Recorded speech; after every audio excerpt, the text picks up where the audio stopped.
I try to be. Yeah. Yeah. No, you definitely try to be a very wholesome, like online presence. Mm. I've never seen anyone open a banana like that. Oh, halfway? Yeah. Yeah. I didn't even think about it. I was just more thinking about I haven't had dinner yet. So. Okay, right. Mm. So it's not something you do all the time then? Oh, I do it all the time, but Oh, you do? I didn't even think about that aspect Oh, of it. right. I just thought bring a banana on the show might be a bit peculiar. But yeah. I mean,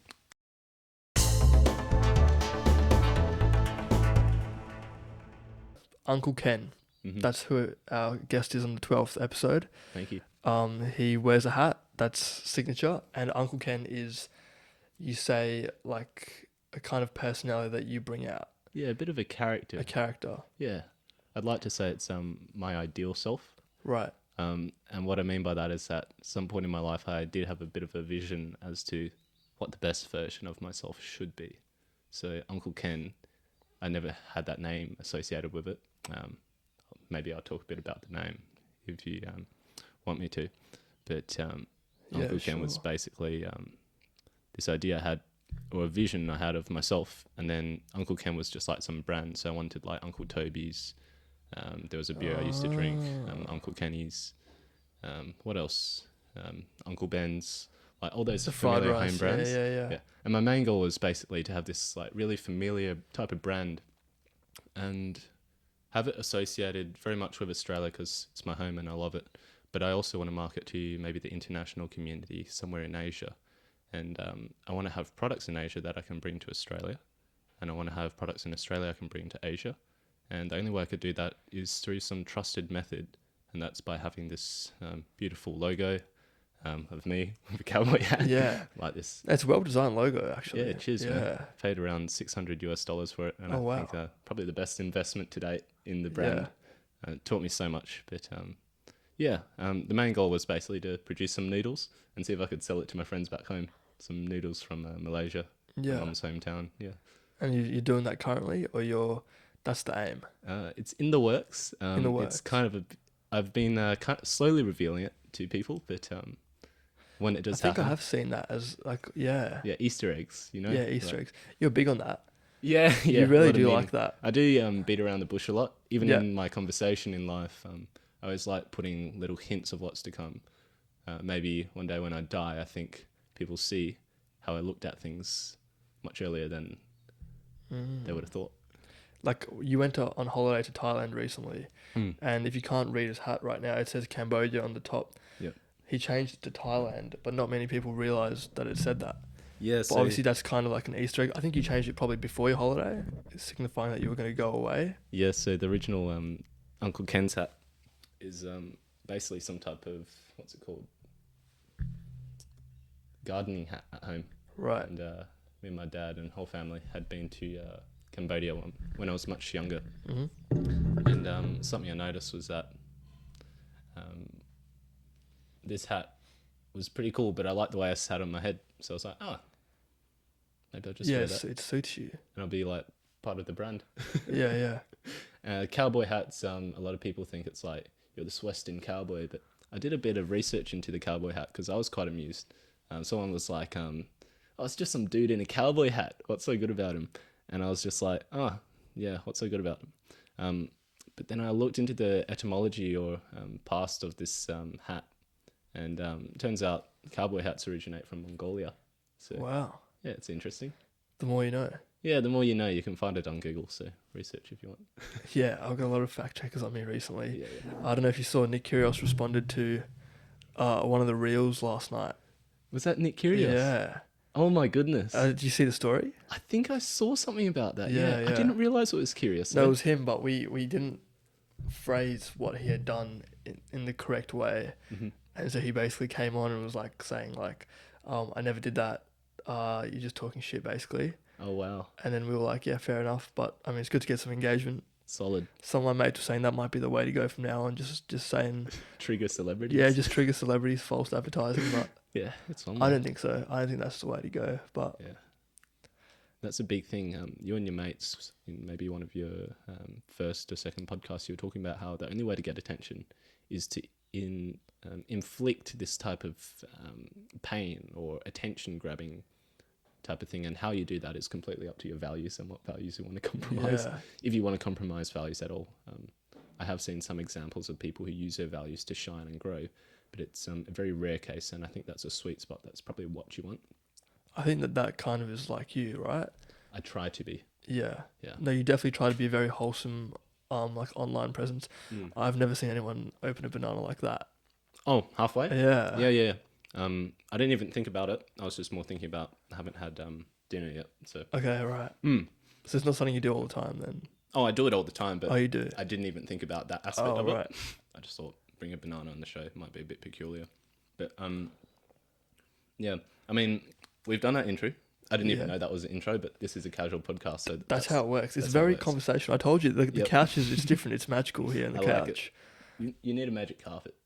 I do. I should get like a little like carpet or like a blanket thing that just drapes over it. I think that'd be cool. I mean, I was going to say something at the start, and you're right. If I read it out, it'll just be like a small paragraph. Yeah, it's absolutely. Something that I've probably, because this is probably my first debut as in speaking. I've had podcasts, but I realize I actually ask more questions and I speak about myself and everything. So this is the first time. So thank you for this privilege and thank you for bringing me on your platform. MILHAN, right? Yeah. I'm going to ask you about that in a second. Sure.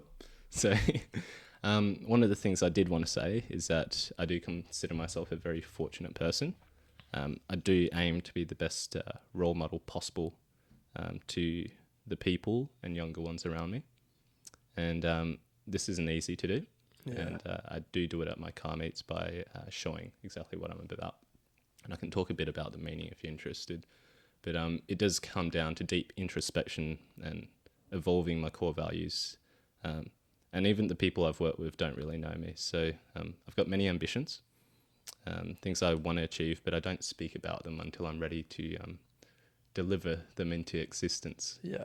And I do believe we all have our own unique role in the universe, and there are many reasons why we do what we do. So I think in the end of the day, there are some people who don't have our best interest in mind, and it's something that sucks. I try to scout out, and I do see people, and I like to know what they're about and see how I can help them. But I guess some people don't realize that some people are just trying to fight for our right to live and put our own dent in the universe, as well as take care of our families. Yeah. Yeah, that's all I have to say. So you say some people aren't acting in your best interests with what they do with their actions. Does that tie into your amulet at all? Oh, absolutely. Yeah. Yes. Because I know a lot of people wear something like to suppose like the evil eye. It's different. It's present in almost all cultures, like Italian people, Greek people, Turkish people, my people. We all believe in like an evil eye of sorts. So I suppose your amulet's similar to that. Yeah, Thai culture is interesting because it dives into Hinduism and Buddhism. And a lot of people think I preach, but I like to study all sorts of religions and all sorts of belief systems just to figure out maybe which one serves me. I completely agree with you. Yeah. And I think my finding, I suppose I'm very young, I just don't really understand anything, I suppose you could say, but they all kind of seem very similar, which almost makes me think that they're all the same.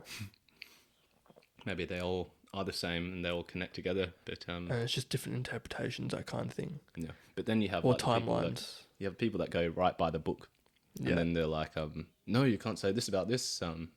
So I respect everyone's point of view. I do fear if I do talk about such topics, maybe one day if I do get to a certain point of influence, people will do things because they don't like what I believe in, or they believe I might be preaching Satanism or something really triggering, which I am not. But I do think about these things in hindsight because everyone's got their own belief system. Yeah. And it is quite tricky. Yeah, let's talk about the amulet. Yeah, sure. So this amulet, I'm not too, well versed on it. But what I did want to go to Thailand was just a bit more of a spiritual cleanse, you could say. I've had a great year last year. I've had a rough year last year. It was divided in two parts, and something I did learn was that there's always room for growth, and there is a lot of learning and improvement I have to do to perfect myself. Yeah, I think a lot of people, I've seen it on TikTok that everyone says that the first half of 2022 was like its own year, and the second half was a different year in total as well. Like it's kind of like they felt different. Just the vibes are different in each part of part of the year. 100%. So this amulet, it's made purely out of plant matter. It doesn't have human bones or anything like that, which some of them do. It depicts Rahu, which is like I think maybe a Hindu god, and it was tied. He basically is eating the sun and the moon, and he was chopped in half. Basically, the powers or protections or the Minecraft spells, if you'd like to call it, is that basically soaks up a lot of bad energy. So if I am wearing it, it'll be for a very specific purpose. Right. So you wear it all the time, every day, or just sometimes? Recently, I've only worn it for situations which are required. Okay. And I'm not saying you. I don't think you have bad energy. But I am opening a portal into the online world. Yeah, because you call this like your public debut of a sort. That's what you said to me, because you say you always have your character on of Uncle Ken. Absolutely. When you go to your car meets, when you're online, when you're talking online. Yep. But now this is like the real Ken. I guess you might say that. Yeah. Yeah. It's a fusion. Which is the real Ken, to be fair. Uncle Ken is still the real Ken, but it's a fusion. One definitely is more of a character personality. I would say an ideal self. But something I've learned this year is that humans, we all have this idea of desire. And Alex Hormozy, who's this entrepreneur who scaled an $80 million gym business, he talks about how desire is a contract that you make with yourself to be, to not be happy until you get what you want. And I have a manager who's a bit of a spiritual mentor as well. True, yeah. It is. That is desire. And Buddhism says that desire is the root of all suffering. So, and my manager agrees with this. And when I asked my manager, do you think it's possible to be happy in the now? Or do you think it's possible to be happy and be on the road to what you want to achieve? And he said, yes. So my goal in life is finding out how to be happy, striving towards the things I want to achieve. But I've also had other mentors. And that's just called like contentness, I suppose. Contentness, yes. Yeah. Satisfaction. Contentness. That's a perfect word for it, man. And I've had someone just tell me that happiness doesn't exist as well. Wow. It's a whole paradigm shift. But why I talk about these things is because I believe that belief systems ultimately change who we are as individuals. So if you believe in something strong enough, you can achieve something strong enough. But you can also completely rewire your brain and your environment and your trajectory in life more than self-help could. So you're saying your mind creates a trajectory that you follow based off your beliefs. If you look into... I can completely agree with that, yeah. Yeah, you're into like Elon Musk, and he talks about how... Well, I don't know if you are, but I know you like Joe Rogan. Yeah. And Elon Musk talks about how in life we are in, say, some type of system or some type of matrix, or we are in some type of subconscious belief pattern where we are going to go down this certain route. Reality is this construct, but reality is this paradigm shift where we realize, hey, we are going to figure out at some point in life that we are all in a system, and how we live our lives will be within the system, whether that's your workplace, whether that is school, your environment, whether that is your family structures, all of these things, and the ability for you as a human to operate in them, it's very deep. Your ability as a human to operate in them comes ultimately down to your decision making, your habits, your belief systems, your behaviors, and that ultimately is, I do believe, is funded by your belief system. So philosophy and all these things that people think as unproductive use of time because they make you unproductive. They make you stop. Like and meditation, thinking. Absolutely. Yeah. They make you stop and take a completely different strategy in life rather than the... But sometimes that's more efficient because, like, you know, you go on, you find your path probably maybe even 5 years before you could have. So you saved 5 years. Yeah. But you wasted 20 minutes. Absolutely. Yeah. Yeah. So, yeah. It's a bit of my belief system or my trajectory in life, and I didn't even think I'd be talking about it. Honestly. I told you the couch is magical, bro. Yeah. No one believes me. I'm telling you. Need a magical carpet. Yeah. I was just gonna say you talk about preaching, but you do sound like you have like firstly you have a very good voice. Thanks. For preaching, but also like convincing people of something. That makes sense. But your mannerisms are like Elon Musk. If you've been told that before. Some people have told me I'm autistic. Autistic. Mm. Well, Elon Musk is on the spectrum. It's a spectrum for a reason, right? That's the thing. Everyone technically would be on the spectrum, right? Everyone falls on it somewhere. At some point, yeah. Well, no, your mannerisms is very like Elon. The way you kind of think and speak at the same time. Yeah. Does that make sense? I hope my health isn't. I mean, like, all praise to Elon, but yeah, he's got a bit of work to do on the physicality and the body side of life. Yeah. Well, I mean, I've seen stuff that goes both ways, where Elon like looks pretty fit sometimes, but then sometimes he doesn't at all. Honestly, it's not my job to pick on anyone, but yeah, just the photos and stuff, and it's honestly none of my business if you ask me, but I did make a public comment about it just then. Yeah. Oh well. Yeah, well, but you're saying I'm like Elon, that's a compliment. Thank you, man. I really appreciate that. Yeah, because I think a lot of people, they think and then they speak, but Mm. Elon, if you actually look at Elon when he's speaking, it's like he's thinking while speaking. Mid-thought. Yeah, so every word he has to think in between. Yeah. Well, not has to, but does. Yeah, super conscious If that of it. makes sense. Yeah, absolutely. It's kind of like he's choosing every word as he goes to make sure he doesn't step out of line at all. Yeah.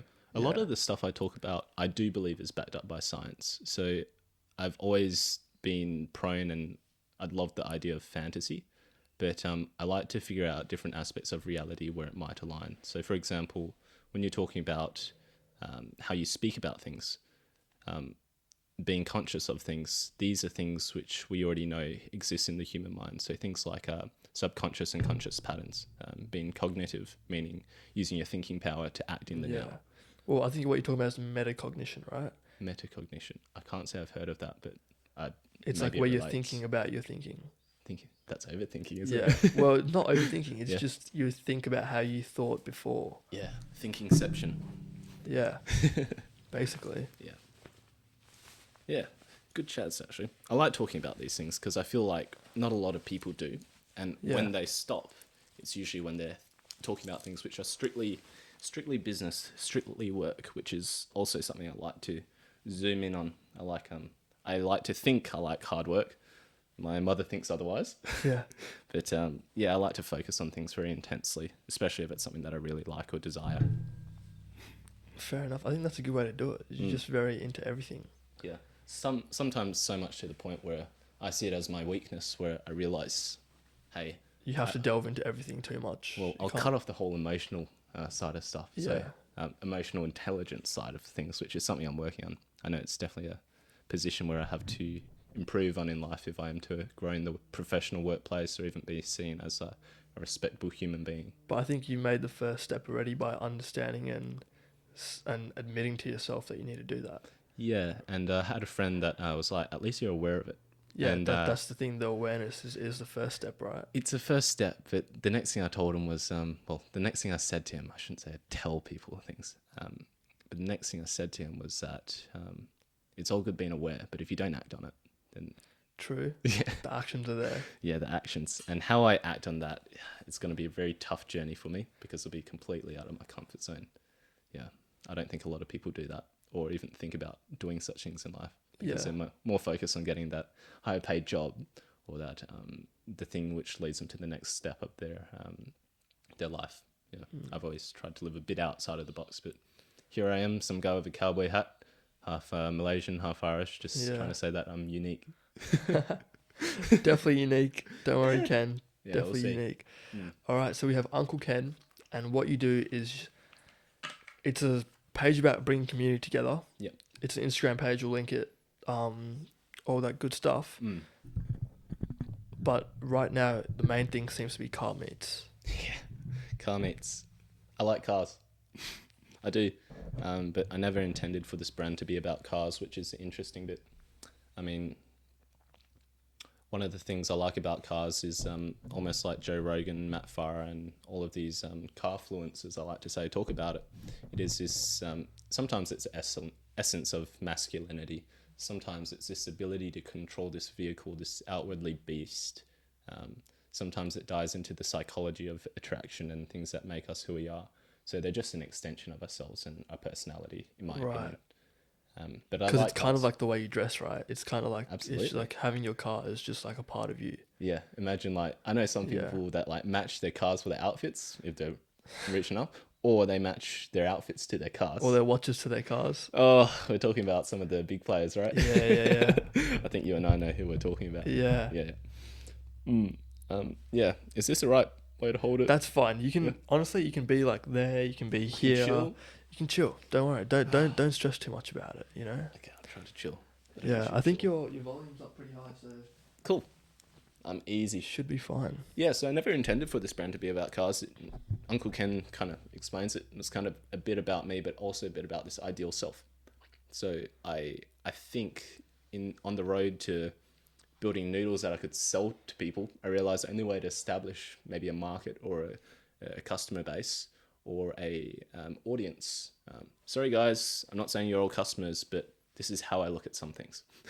Yeah. So on the road to doing this, I realized this was one way I could scale my influence. Cars, absolutely. Yeah. I realized how to scale meets just by studying, going to a few car meets. And this would probably be something I do in any other community.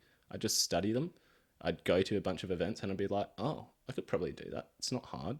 Then I'd just try to find a way to work a bit harder than everyone else, do a bit better than everyone else. And I didn't find it too hard to scale to 2,500 members. Bit of a boast, but honestly, like I think anyone could do it. And if anyone wants to do it, I want them to reach out to me so I can share some of the tips and lessons. So the main thing is your Facebook group or your Instagram page? A bit of both. Bit of both. So I never saw Instagram as a way to market the car meets. I thought Facebook events definitely. Facebook groups and Facebook pages and the intertwining relationship between those two. It's interesting. I like to talk about these things because how you talk about these things, if Facebook wasn't there, it would apply to something else.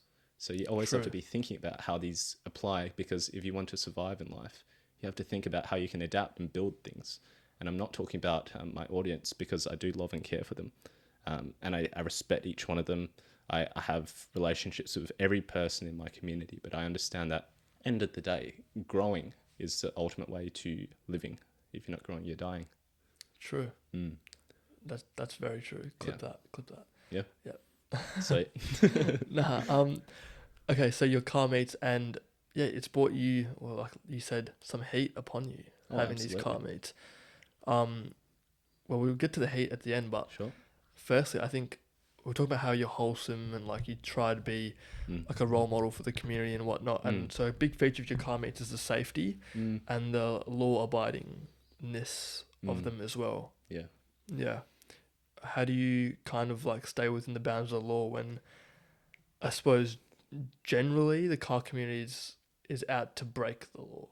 Yes. Or can be seen to kind of want to break the law. Yeah. I like the way you worded that question. Yeah. And the reason why is because it hits a lot of points that I believe can be improved within the car community. Usually, people love being against the law. They love being off the line. They love being this bad boy type of character, specifically young men, which is mostly the car scene. Yep. The car scene, I would probably say, is 80% men, 20% female. If you want to correct me on that, write it in the comments, honestly. But I do believe it is a pretty male-dominated industry or community. Yep. When I look at it from a perspective of, what was the question again? How do you stay within the lines of the law? Yeah. When I look at it from a perspective of that, I've always tried to do things within the bounds of the law. I've been to meetings with police. Yep. I've asked local stakeholders. I've asked local governments. I've asked people around me, people who are proven experts in this field. So existing car community members, people that hosted car community members. And this would be simple as just flicking a DM, flicking a Facebook message, asking them in person, going to their event. But when I did these things, I realized I could scale it to a certain point, and I've gotten to that point now where I'm like, I can't keep doing this the same way I've been doing it, because I know that the second I host another event, and this is a tough message for my community to realize, and they might be realizing now, I can no longer do these things because the risk of litigation, if something is to go wrong in these communities, is very high, which means it could not only financially damage me, it could impact many people, and it could also impact the lives of people. As in, you break a leg, ouch, you've broken a leg, I'm so sorry for you. But a life, if someone's doing silly things which I can't control, it's not the risk I want to take, which is why I might have to take a break, or I might have to get help from other sources. I don't want to take a break, but it might be the only way for now until I build up my own personal capital. I'm able to establish a business, get insurance, and all these other factors which play into risk for human life and ultimately taking care of people. And I think caring for people is one of my core values at this point in time. I think, yeah. Yeah, because obviously you have a well, you have a Facebook page, right? Which has 2,500 people, and your last meet was your biggest one of all time so far. And how many people were there? About 250. I got around 2,000 to 3,000 people going or interested on the event. The Facebook page itself has around 900 likes, 1,000 followers. But I've always believed that my influence is not measurable through social media. It's more measurable through the impact that I have on individuals. So I don't even look at it from there. Right. But social media is definitely the way I want to go. So I will have to start focusing on those things. So how many people came to the car meet, the most recent one? Or can you judge several hundred by cars? How many cars were there? Yeah, I can't say for certain, but quite a lot. Yeah. I'd probably say there is drone footage. I want someone to try count it. I've seen the drone footage, yeah. Yeah, I'd probably say... To me, it looks about 200 cars or more, easily. Definitely 200 cars or more, but I'd say in people, because I've hosted some house parties, it's stuff I've always done. Like this type of pattern is stuff that I've always done. I'd say it was definitely more than 400 people attended. Okay. Yeah, and definitely more than 400 people listening to me speak, which I didn't really, I kind of expected it, but I didn't expect it to be so real and easy. Well, this is the thing with your car meets, right? For people that don't know, you basically started off, from what I've seen, I haven't been to one yet. Not yet. I'm sure I will in the future, though. Sure. Is everyone gathers around you in a circle of sorts, and you kind of, you don't give them a lecture, you give them like a kind of like, I suppose you could call it preach. You know, like you talk to them, you wear your hat. Yeah, for try sure. not to preach. Yeah, try not to preach. I guess it is preaching. You have a chat to them.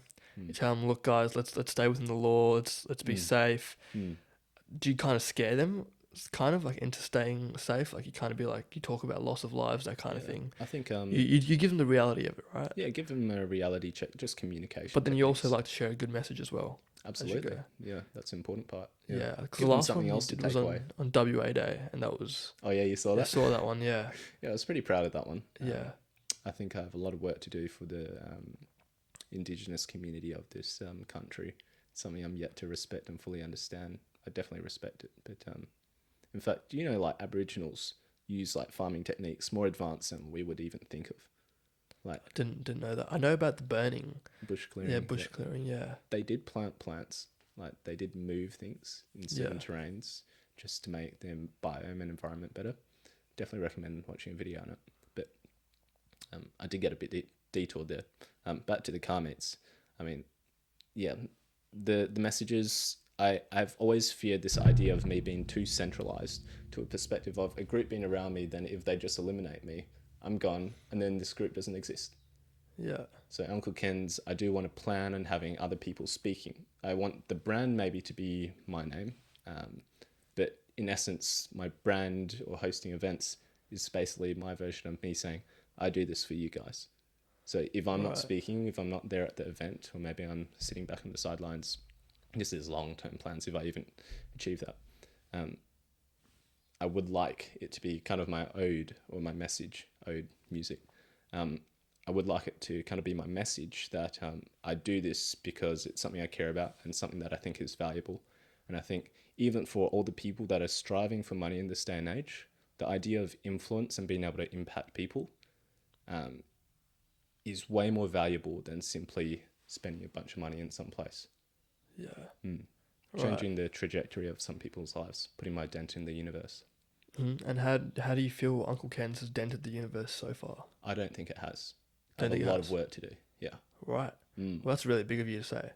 Yeah, I don't think it has. You don't think any of your speeches or anything like that has... I've helped people in the car community realize that this is humanly possible by one person, and they can do it as a team quite easily. Yeah. But I don't think I've done enough work. Okay. What do you plan on doing with the car community that you've built? Or the community in general? Because Uncle Ken's isn't just a car community, right? Yeah. Even though it seems to have pivoted to that point for now.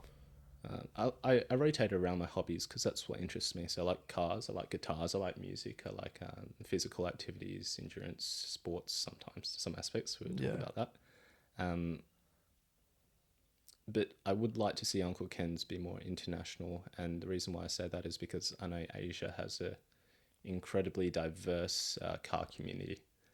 US, I'd love to go over there, try build some networks and influence, but ultimately I don't see how it is realistic or possible in probably the next 5 years of my life, maybe the last quarter.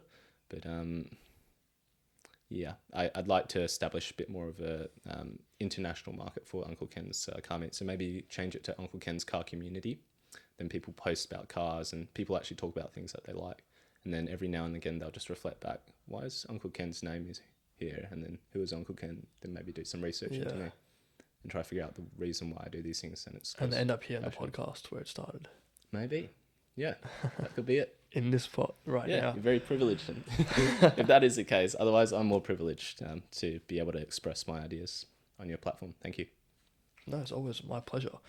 So you were in Thailand, did some reflecting. Then I think I messaged you while you were in Thailand, telling you to come on, and you were like, "Oh, I'm in Thailand," and I was like, "What are you up to?" And you're like, "Muay Thai." Oh yeah. So you love that stuff. Yeah, I've recently picked up Muay Thai actually. Maybe a year and a half ago. It's quite good for physical activities. I mean, like when I got out of school, I was a bit of a bored kid. I always had ideas and things that I wanted to do, but Muay Thai was one of those things. Even my mum tried egging me on about it because I was going on about it for a little bit. I like the idea of this pain-inflicting sport because it's so extreme, and I've always felt I needed to get beat up at some point in my life in order to learn. So Muay Thai. Wow. Yeah, absolutely. You always just had that feeling. Well, I feel like men, maybe women too. But Yeah. I feel like men learn through pain. Okay. It's tough, but the only way I've learned in life, especially in the workplace, is if I do something wrong, I learn about the reasons why I don't do that. I learn that, say, if I go forward with clicking the word go on a system, and suddenly it sends out all customers a whole package of messages, and then all these customers get these messages, then we have 1,000 customers call us back. That is a consequence. I live my life by consequence, not just good, bad, don't do this, don't do that. I've never lived like that. Yeah, you've talked about that. I think you said, you living life by consequence. It was one of your mentors who said that to you. Yeah. Otherwise, how will you learn? How will you know exactly what can happen? Imagine something happens at an event. You don't not host an event because it's good or bad, or it's a bad idea. When people tell me that, I want to find out why, and I would do. Like honestly, with the car events, people said that's a bad idea. It will never work, and I was like, all right, I'm gonna do it. Like I had so many people tell me it was a stupid idea. A lot of the things I was doing, and I did it, and I learned why some of the things were stupid, and now I know why. Much better than good or bad. If someone just told you that's a bad idea. I don't live life that way. I've tried to. In fact, here and there, I might listen, and because I trust someone, I'll be like, I won't go into that. But you got to be careful in life. People are always trying to find out different ways to take you down sometimes. So you got to live life by consequence. You got to figure out the reason why. Wow, very insightful. So Muay Thai, what has it taught you? It's taught me I could push the limits of my physical abilities. Not a lot of people see it, but I do have quite a decent stamina. I've always been quite flexible. Did gymnastics as a kid, even though it's a bit feminine. Yeah. I've actually realised like there's a way to embrace it from a masculine side and be a bit more of a boy about it, rather than be this airy-fairy girl in like a ballerina suit. Not that there's anything wrong with that, but incorporating flexibility into Muay Thai is one of the most probably greatest gifts I have, just because my ability, say, to do a head kick just like that and whip off someone's head, knowing that if I'm in the street with someone that I truly care about and want to protect, if I have the abilities and the potential and the capability to do this, because I've been in situations in my life where this might have had to be an option, but not anymore. I'm a bit more smart around it. To be smart what environment you place yourself into. But if I have this ability to do that, I now have more confidence knowing I can walk the street in safety, or a level of safety, with the people I love and care about, knowing that worst case comes worse, I'll be able to defend myself if there's one person. If there's 2 people, 3 people, might have to walk away. Yeah. No, I completely agree. So you liked holiday. Thailand was recent, but before that was Egypt and Jordan. Yeah, I went to Egypt. That was actually a birthday present by my parents. Thank you, mum Right. and dad. So Egypt and Jordan together on the Same. same So holiday. I'd strongly recommend if anyone wants to do some solo travel, maybe go with a tour group, and that's what I did. I went with Intrepid, Yeah. and you can find your own tour companies. But went to Egypt, went to Jordan, and I did a little bit of content there. I've never released it. Yeah. Um, What kind of content?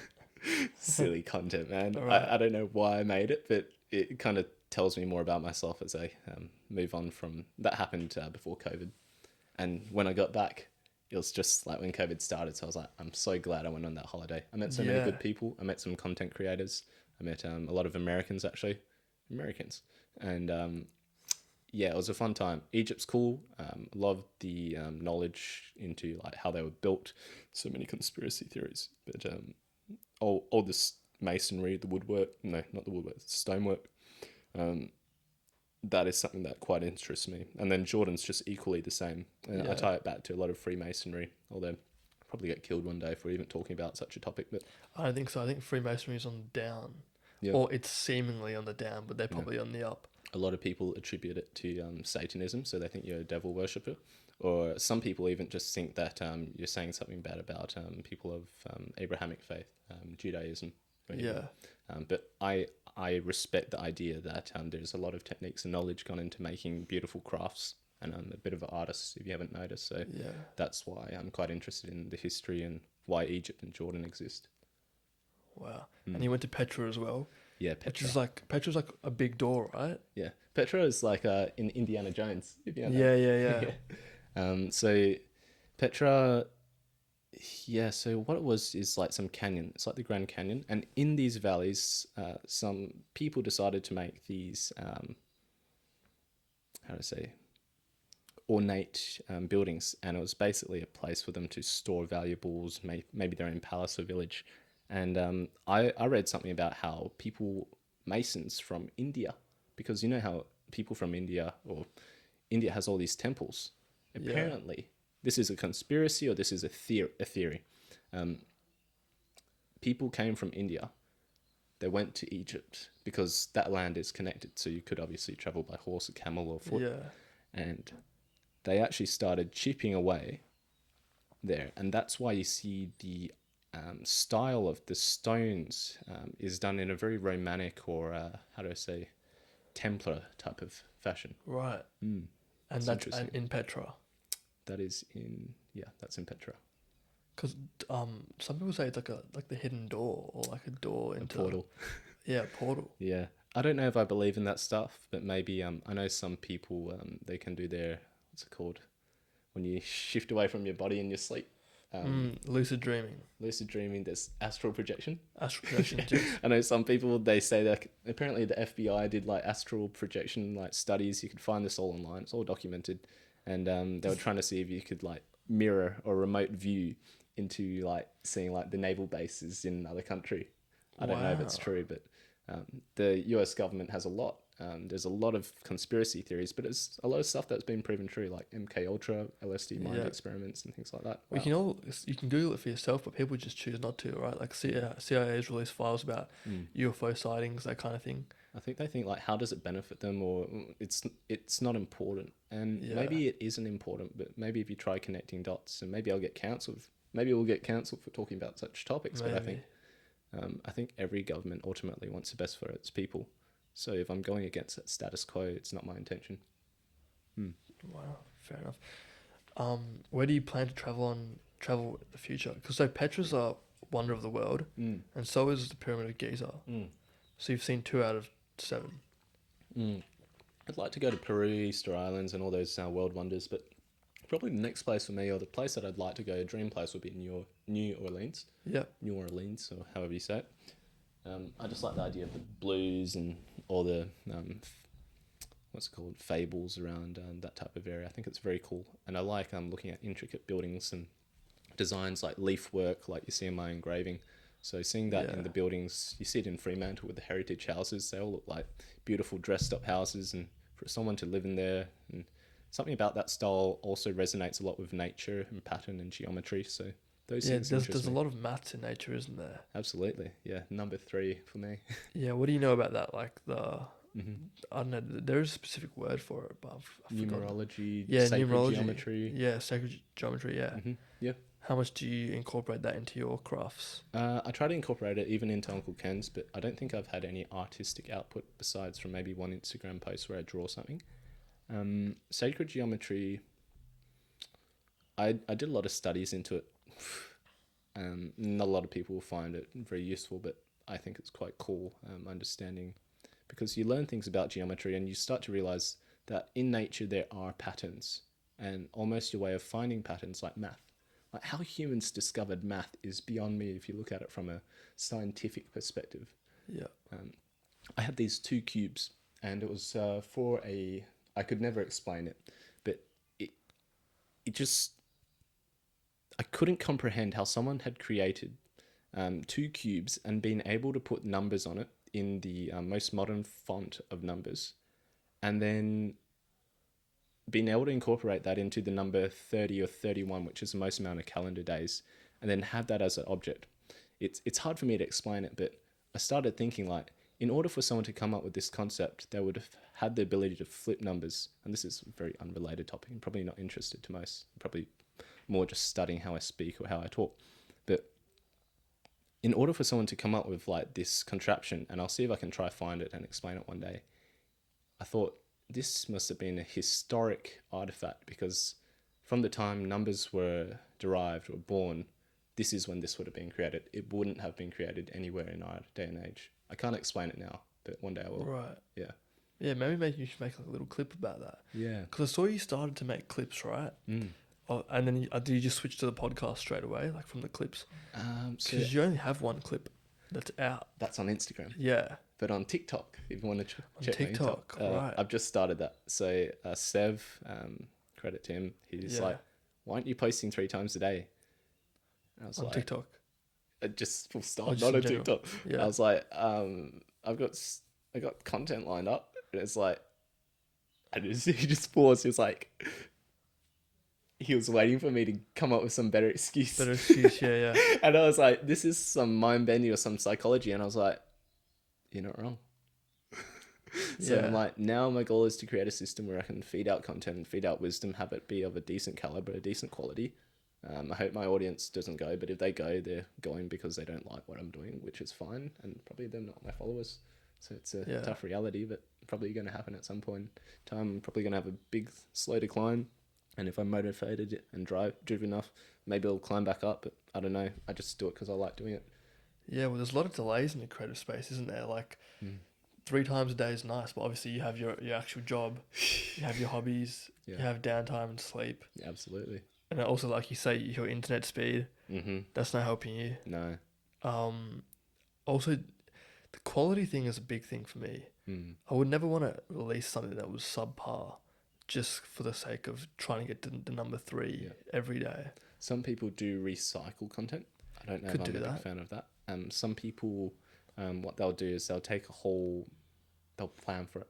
They'll take a whole weekend off. They'll go to some remote place. They'll just think about what they want to create. Yeah. Total meditation, total isolation. They'll think about what they want to create, write it down, spend the next third of their weekend or holiday recording, spend the next third building a system in place to push the content out or editing the content. And then when they're back into the grind, they'll just start posting. Wake up in the morning, post. Lunchtime, post. Finish work, post. Done. That's a rhythm. It's a tough lifestyle. It works though. And until you can automate it or until you can get someone else to do it for you, I think that's the only way if you want to have consistent content. Yeah, and then what you said. Yeah. Fair enough. So that's all come from Sev. That's his. A little bit of it's been my own research and understanding of how like these millionaires do it, but like the people doing it are the people who have money and who have time, and they don't even do it themselves. They get people to do it for them. So that's the thing. But there's no point comparing yourself. You just got to be the best of the people in your level that can do it. And if maybe someone evaluates your life and it's like, why are you doing this for no perceived benefit or outcome?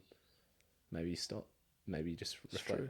Well, I think reflecting I don't know, you should do like periodic reflection on all the time you spent in the last month, every month. Something like that. gotta have a long-term plan as well, because you don't want to be like 2 years in and like, I've got 100 people liking my content. I haven't figured out a way to monetize this. I've committed all my spare time. I've Yeah. avoided going to the gym. I've avoided going to social relationships, catch-ups, spending my time with family. For what? Yeah. No, Right? absolutely. It can definitely be something that Yeah. happens. You don't want to have that type of Yeah. situation, and I don't. Yeah. So is that part of your philosophy to reflect Um, often? Because I know in Thailand you said it was a place of reflection. a problem that I had last year was that I had so much success in a short window of time, not monetary success, but growth in influence and attention, that I realized I did not reflect for a whole 6 months. And the whole reason I crashed, I believe, is purely because I didn't make enough time for myself, the people around me, but also because I didn't spend enough time to reflect. So I made so many communications, I made so many friends, so many networks, but I never had the chance to get back to them. And it's not something you need to do.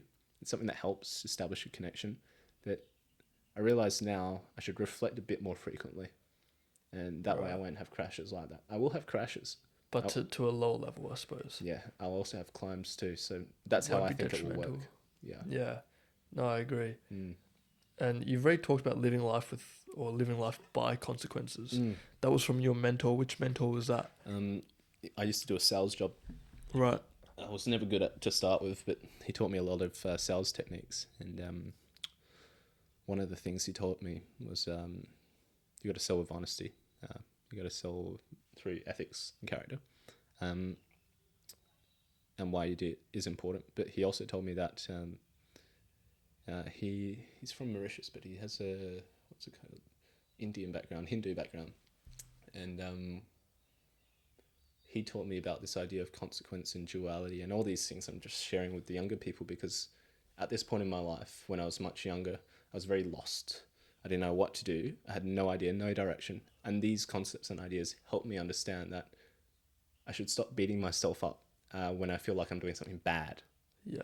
I should stop pumping myself up when I'm doing something good, but I should start thinking about the consequence of my actions and the things that, the outcomes, the inputs, the outputs that happen as a result of doing things. When people brush on this online, I've never seen someone fully explain it, and that's what I'm trying to do. And if I can explain it well enough so my audience understands, I have a feeling I can raise the level of consciousness or the level of awareness of my audience so they can share it with other people. That's all I want. Yeah. I don't think I will be able to share it with that many people, but I hope my audience has the ability or the power to. And that's the idea of just living by the consequence. And you reckon no one talks about it online, or I've seen not people to a like deep Liver enough King level? talk about it. Yeah. I've seen Tate talk about it. I'm not saying I want any association with any of those guys because they're both on the downhill because they haven't done enough reflection. Yeah. But I will say that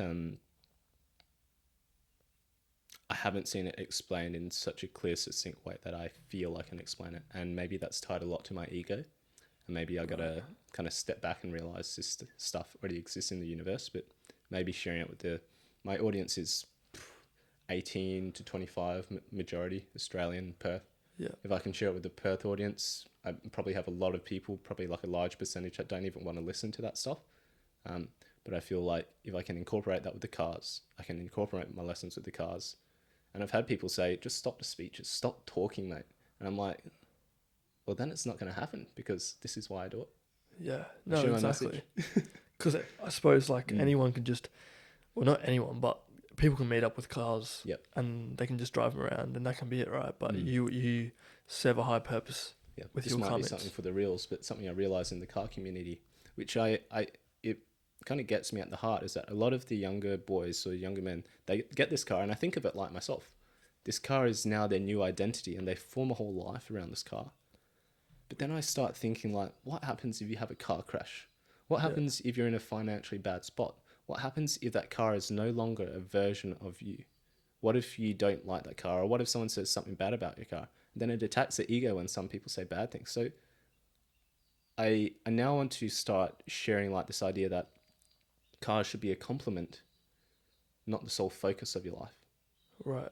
And I think, there's something that ties into a lot of people's identity about cars, which is tough. Because in your first podcast, you talk about how your car is like your first home. Yeah. something like that. There Yeah, was there yeah, was a lady absolutely. that said that, Ariel. right? Yeah. Yeah, and she said that it's like your safe space. Mm. It's where you prepare to face the world. Mm. I think she said. Yeah. Which is very true. Yeah. And like you say, car guys, Mm. mainly a young men who don't know really where they are in life yet, I suppose. Yeah. And they make the car their personality, Yeah. which is what you're alluding to, I think. Mind you, I'm not trying to abolish the idea of passion and people's love for cars, because I think that does exist. But I do think a lot of people, if they were put into a situation like the ones I just outlined, I think they'd have a hard time and a complete identity crisis because they are so attached to this idea. They put all the finances. Because it is it's your second bedroom. Like Ariel said, she's a great person to work with as well. But yeah, it's tricky. Mm. Yeah, I think it is a good message to start talking about now. Yeah, I'd like to maybe do skits and reels or something like that. Yeah. I just don't know how I'd have the time, resources to actually value it. I'd just do it for fun, but I'd need some other extra. I'm very particular now. Like, I realize why a lot of people in higher places sometimes come off a bit rude, and I kind of want to change that perspective. And I think I know what you're about to say. It's because they understand the value of their time, right? They understand the value of their time, but I realize now you can still leave on a good note, not a sour note, which is what kills a lot of people's fans. It changes this whole idolism, and I've never wanted to be idolized. But I feel like, I completely lost track. I was thinking, can I go to the bathroom? Can we stop this? Absolutely. Yep. We can pause it up. Sure. So what were we talking about? Just before. Oh, young men, cars, identity, and how they sometimes can form too much of a dependence. And maybe this is something you understand much better than most men. Potentially. Is when you see a car guy and they go to the clubs, who are they without their car? They don't have their car there. And then it becomes that point of, who are you? Right? Yeah. Who are you to the other gender? Who are you to the market? Who are you to your employer? Who are you to your friends, your family? Without that car. And that is their source of passion, right? Mm-hmm. So what I want to start doing is seeing if there are some people that view life from a completely different perspective. They're car people, but the people that are interested in cars. Because the second you start thinking car people, there are a lot of people that say car guys are red flags, which I have no problem with. There's plenty of red flags out there in the universe. Yeah. And being able to spot red flags is probably one of the best. Everyone has red flags. Oh, yeah, financially. Mine are pink. No. White flags, black flags. Yeah. No, I should have brought my friend Marcus Hobbs, shout out Marcus Hobbs, onto this podcast because he's a car guy. Sure. Well, actually, I would say he was a car guy. Ah. And I think he kind of makes the switch of like, who are you as a person and personality. He's probably made that switch in the last couple of months, probably last year since we left school. Mm-hmm. And it's been a great thing to see. But I think he understands exactly what you talk about, where one thing cannot be just your life. And that's for anything. You can't just be a sports person who plays the sport and that's your life. Yeah. You can't just be someone that has this car and that's your life. Yeah. You have to be a multifaceted person. Yeah. And unless you think you're going to be the pinnacle of that, or that is ultimately And that's what the thing. contributes to your Sometimes happiness. it takes your like devotion to become like the greatest. Like you almost need to have an obsession with it, right? Yeah, like that's basically specializing. Versus me, I'm probably more of a master generalist. Yeah. Yeah. Well, you call yourself the unicorn. Yeah. Well, people have called me that, but yes, I do say that about myself here and there because I'm quite confident in my abilities to the point where if I was stripped off everything that I materially own, I do believe I'd be able to make it come up, whether that be financially or just stability in some area of life. I'm quite confident I'd be able to get there. Yeah. A lot of life threatening or changing and reflecting events when I was much younger, maybe around 16 to 18, which made me realize what I was truly capable of. And yeah, I'd never want to be in that situation, but I'm prepared for it if it happens. Yeah. No, you definitely have this quiet confidence about yourself in situations. I can see that already. Do you think more people need to work towards achieving something like that? It's tough because I have friends and I tried to push them and egg them, and then I saw this one photo or reel or TikTok, and it said like, if you're not happy with your friends and you're trying to change them, you're not happy with who they really are right now, which means you're not happy with them being your friend. I was like, tough bullet. And I always thought that I could try change people. And I've realized, hands off, let them figure it out. Maybe they'll learn something better than you. Yeah. Tricky, really tricky. Well, I've always said that I think if you want to learn anything, you have to learn it yourself. Because you can be told, Yeah. but you can't understand. Yeah, personal journeys, right? And then it's the same thing with like, I always break it down to making your bed. Yeah. If you get told to clean your room, Mm. or you want to clean your room, so you clean it, Mm-hmm. there's a big difference there. At the end of the day, your room is still clean either way, but the guarantee that you'll clean your room the next day or make your bed the next day is only going to happen when it came from within. Yeah. So it has to come from within. All change comes from within. Absolutely. And that's something that my mentor said. Even Jordan Peterson, and I know a lot of people don't like him. I do understand that side of things, especially when you see a lot of content about like misogyny and stuff. But he does say some good things, and then people say that, oh, he says those good things, but anyone can say good things, and I totally agree with that. But some things about the bedroom, and this is even what military cadets talk about, so maybe it's not even Jordan Peterson. Sorry for mentioning his name. But even military cadets, they do say things like making your bed, your environment, being totally in control of some things, and being able to master the internal environment, which is basically everything that you can control in life. That's where you get your confidence. That's where you get your strength from. Yeah. The externalities, you can't control that. All you can control is what's in there, right? Yeah. That's it. That's literally it. Yeah, I think so too. Like the external environment it's a tricky one, and I see a lot of people suffering because things out there influence their internals, which is fine. That's quite normal. But things out there, if someone's to do something out there and they're to react, this is where young men get it wrong. I find I used to be very reactionary. I think I used to think with my reptilian brain, you could say, where I would react. I'd be aggressive. I'd be rude. I'd snap back. I still feel like there's a bit of me that I need to shave off. I find myself a bit more honed. But when I used to be that way, people loved it. The people around me egged me on to be that. But I realized that's not who I was. And my family didn't like that either. But another part of that is that if you're constantly reacting to what's out there, people are slowly manipulating you to the perspective that they will put stuff in there, so you react to it, which benefits them. And not a lot of people see it that way. Young men don't see it that way, and they learn hard. They learn very hard. Yeah. Well, you seem to be very keen on this space. Have you worked with any like organizations or? I know there's what's the organization Man Up? Is that what it's called? Oh, I know those guys. I think I went to school with one of those guys. And then there's also like I don't know, obviously like men's mental health stuff. All those charities are tied to Movember, all that kind of stuff. Yeah. I try not to look at it from a point of victimhood or suffering, and I'm not saying those guys do it. I just think the best way to influence is to be the pinnacle or the shining light at the top of the mountain rather than the grudgely devils at the bottom that try to push you up. And I'm not saying those guys are.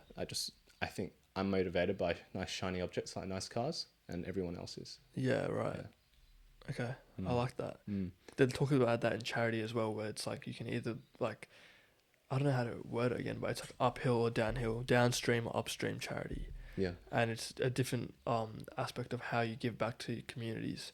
And I think what you're doing is a lot of upstream work. I think so. I don't know. Yeah. But I hope it works. Yeah. Well, I'm sure it will. Talk about descaling or shaving off. Is that anything to do with your car and your... scaling meats, scaling communities? Or not scaling. You said you want to shave off a bit of your old self. Oh, yeah, absolutely. Is that why you're changing your car? Or yeah. I won't truly explain my old self until maybe I'm a bit more successful or more confident with where I am in life, because I don't think my old self will really reflect who I want to be in maybe my professional career or wherever I'm going in life. For now, I have a lot of respect for my old self and I understand my old self. And when I say my old self, it's just a younger version of me. It's nothing more than that. It's not like I've abolished this guy. It's just very much a part of me living by consequence. And now that I see the rough bristles, I'm able to polish off some edges. I won't ever truly be able to explain my younger self. And I feel really sorry for my younger self from a deep perspective, because anyone who truly does know me since those days would have seen where I've come from. And it's not from a socioeconomic perspective. It's just where my mind was at and the people I hung around with at the time. And I have respect for everyone that I've passed through in life. But I think probably one of the greater lessons is, definitely that 5 friends thing. It makes so much sense. The people that you hang around, they're the people that transfer their energy to you. If they're lazy, your mate's going to be lazy, you're going to be lazy. Yeah. If they work out, if they're fit, you're going to be fit. If they drink, if they do drugs for some young people, if they have certain habits, if they're all gamers, if they, like, all of that stuff brushes off on you. And it gets a bit, I hate thinking that way. And I would never want it to be in such a way where someone hears that and they feel like, because I am this, he doesn't want to associate with me. But it's not that I don't want to associate with them. It's just that I feel that energy will be passed to me. Yeah. And that type of energy or those habits, I don't feel will benefit me in now. And if that specific person understands me and respects me enough to understand that this is a possibility, then that is a true friend. If they don't understand that and they feel that my association with them is somehow compromising them, unfortunately, I don't think we share the same values, or we don't share the same beliefs. It's almost physics, isn't it? Like a transfer of energy with who you're around. Magnetism. You think it's just applying to young men? Yeah. Or do you think it applies to like women or absolutely. everyone? See, I'm not a woman, so I wouldn't understand. And I believe women have some completely different social paradigms. So I'm sure it applies directly to women, but maybe from a more feminine perspective, or maybe from a completely different perspective. Right. I could never quite explain until maybe we have one on the show. True. Not saying calling anyone over like Yeah, that. yeah. Saying, Yeah, no, I'm very aware that I have the ability to be cancelled at any time these days. Yeah, you seem to be very, like, not on edge about that, but very, you understand that's the possibility. It's scary because, like, I think everyone should have I don't think everyone should have a platform. This is where I'll get cancelled. I think about this idea of centralized media, like you do, cryptocurrency, or anything where a certain group has a percentage of control.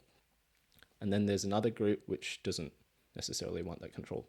And obviously through terrorism and all these consequential activities, it's a hard one to get into, and purely because it's very deep, it's very paranoid. And you start thinking, what are these people going to do? Why are they scared? But end of the day, you want to be able to share your message. If there is no feedback loop, and I don't think cancelling or deplatforming someone is the right feedback loop. I think there should be more violations.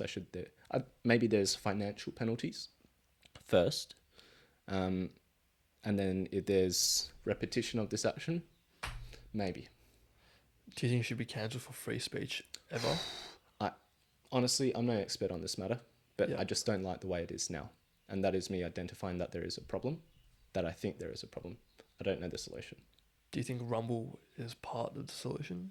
I don't know much of the origins of Rumble, so I don't know the CEO, and that has a big impact on brand, like who you're able to associate with. Well, technically there shouldn't be a CEO if it's a truly decentralized platform. Is it actually decentralized? I'm not sure. I don't think it is. I don't think anything can be truly decentralized at this point in time. The only way things can be decentralized is if they are completely illegal, because no government, no entity will allow a body to profit or make some type of reward if they don't get a cut out of it. So, yeah, I don't know. I'm yet to see something like that happen. I'm sure it exists out there, but not to the point where there is a massive market cap. We need almost like a team of AI. If you wanted to do it, that just codes some sort of platform. There'll be some Satoshi Nakamoto of the decentralized social media world. I guarantee. You guarantee. Yeah. Right? It's the only way. Otherwise, they'll get assassinated once it grows. Yeah. It has to be Satoshi. It has to be a system which is governed by the people. People can read its source code so they truly understand it, and that would be an amazing world. I like the idea of globalism because it's like sharing everyone on the same platform. I think everyone should be on the same platform. Like, I believe there should be a universal Facebook, but how that's governed, who's allowed to speak to each other, it's a tricky one. Because if you go and allow everyone to speak to each other, then suddenly there's people fighting and people are like, no, that's okay, that's free speech. It's tricky. It's tricky. Yeah. Yeah. And trust me, like, I don't like saying this word sheep or anything like that, but it only takes a small minority to completely change the status quo, even if that information isn't real. And that's on either side, left or right, authoritarian. It's almost or, like you need like fact checkers with absolute zero bias. Mhm. I think they were working towards that on Twitter. I know I came across a group of people that were working on something that was basically like Twitter. Mm. It was posted, the news of it was posted, and then it was regulated as it got posted Yeah. by non-biased like reporters, like journalists on either side of they would be given like a spectrum card, and then they would have their own say on each matter, and then all of that would be broken down like to the left view, the middle view, the right view, and then people would get their own understanding of the whole thing. Yeah. So it's basically like news, and it was delivered to you from every aspect, and then you choose. Yeah, that's like picking the right influencers, the right role models, right? Yeah. That's all social media. But anyone can do that right now. You just Yeah. have to choose where you find your news from, Yeah. what you choose to believe in, right? Yeah, definitely. It's a tricky one. I'd prefer not to dive down it too much just because I don't know what the future looks like. And I hope it's very different to what anyone's envisioning, and I hope it's better, but we'll never be able to know.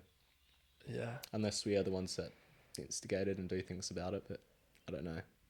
I'm happy to watch that battle.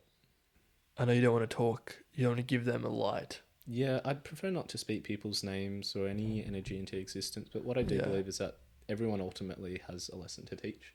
And I know Christianity teaches love thy enemy, and it's not something I'm preaching, but it just was something I realized. It's like, if I have hate for them, then that's me expelling negative energy out into the world. So I think people out there, they'll come and go. I've lost friends, I've lost really good close friends, but I think just have to be aware that things will pass, people go. Like Bob Marley says, what is it? In this great life, we have no past, or something like that. And it talks about like friends, good friends will come and good friends will go. And I think now I don't look at them with negative energy. I used to, or maybe a few months or weeks ago I was, but now I just think about it from a perspective of they had something to teach me, and maybe their way of teaching me was this method. But it's also, there's good things coming in the future as well. Yeah. Yeah. Okay, cool. Yeah.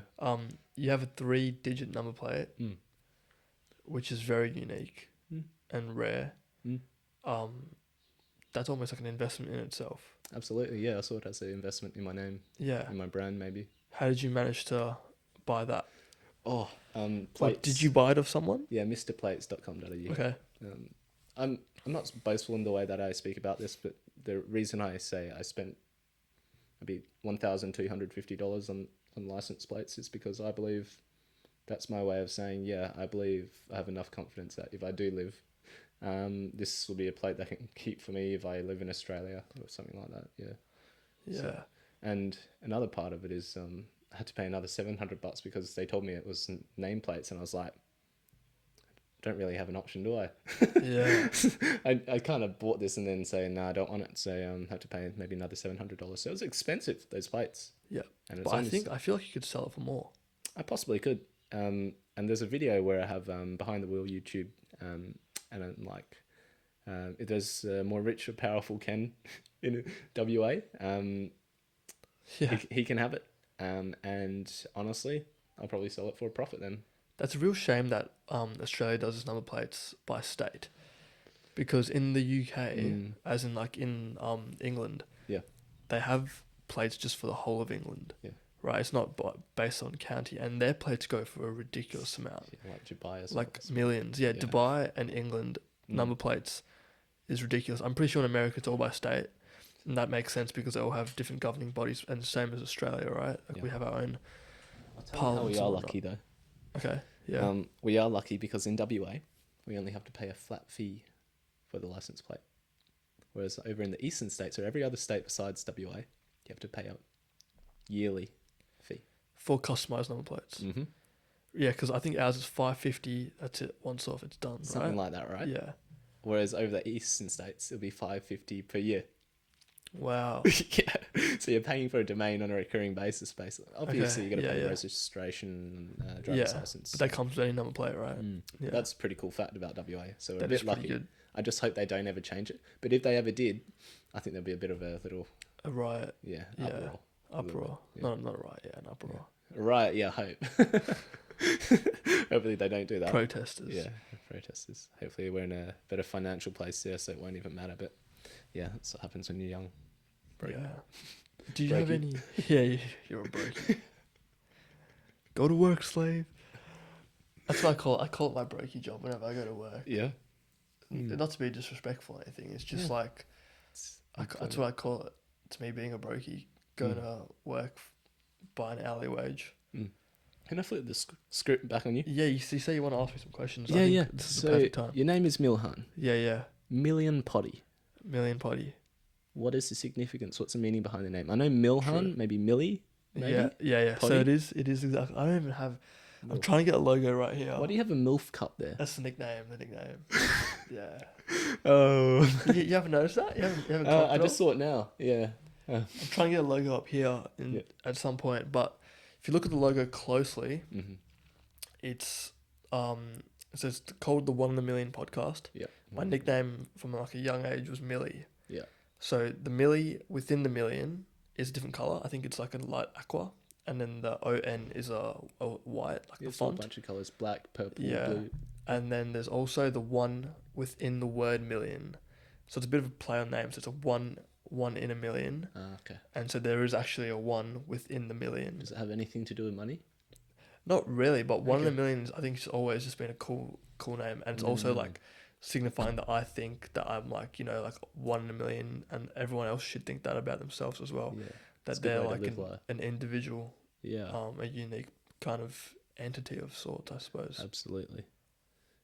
I've got lots to say about individuality, and sometimes there's complete ego dissolvement where you are nothing as well. But that's a scary place to be, because it gets quite how do I say? I don't know the words nihilism or Potentially. yeah, where you start contemplating the meaning of life and stuff like that.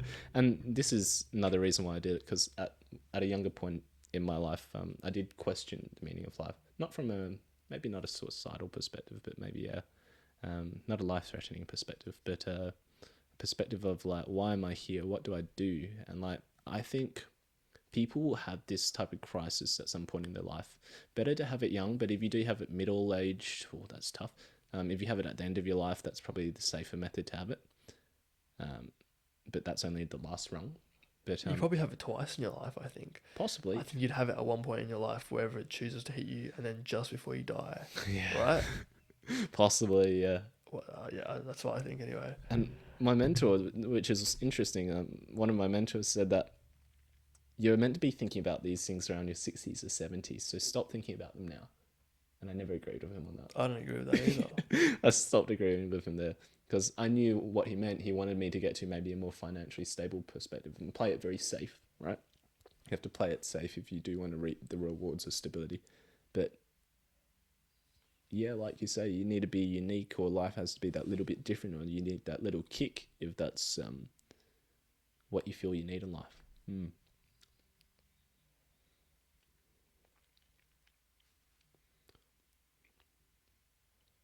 Tricky. Yeah.